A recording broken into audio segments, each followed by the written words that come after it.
మహాభారతంలో గాంధారి తన భర్త గుడ్డివాడు అని తెలుసుకున్న వెంటనే కళ్లకు గంతలు కట్టుకుంటుంది. యుద్ధంలో తన పిల్లలు ఒక్కొక్కరుగా మరణిస్తున్న వార్త విని మిగిలి ఉన్న దుర్యోధనుణ్ణి మరణం నుంచి తప్పించడానికి ఏదైనా మార్గం ఉందా అని వేదవ్యాసుణ్ణి అడుగుతుంది. దానికి వ్యాసుడు ఆమె చేసిన సత్కార్యాలు, దైవ ఆరాధన ఫలితం శక్తి రూపంగా ఆమె కళ్ళల్లో దాగి ఉన్నదని, ఆ కళ్ళతో దుర్యోధనుడిని చూస్తే అతడు వజ్రం వలె శక్తిపరుడు అవుతాడని చెప్తాడు. వెంటనే గాంధారి దుర్యోధనుని నీవు నా దగ్గరికి బట్టలు లేకుండా వచ్చి నిలబడమని చెప్తుంది.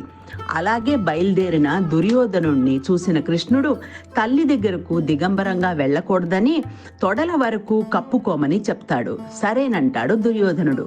కళ్లకు గంతలు విప్పి అతడిని చూసిన గాంధారి తొడల దగ్గర కప్పబడి ఉండడాన్ని గమనించి ప్రశ్నించగా జరిగిన విషయం చెబుతాడు దుర్యోధనుడు.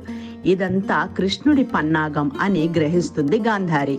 చివరకు భీముడు దుర్యోధనుడి తొడలపై గదతో కొట్టగా అతడు మరణిస్తాడు.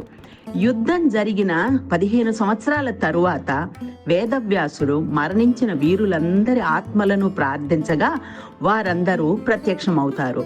అందులో కౌరవులు కూడా ఉండడంతో వ్యాసుడు ధృతరాష్ట్రుడికి, గాంధారికి దివ్య దృష్టిని అందించగా తమ పుత్రులను చూసి ఆనందిస్తారు ఆ దంపతులు. ఈ విధంగా గాంధారి 2 సార్లు తన కళ్లకు కట్టిన గంతలను విప్పి అందరినీ చూడగలుగుతుంది.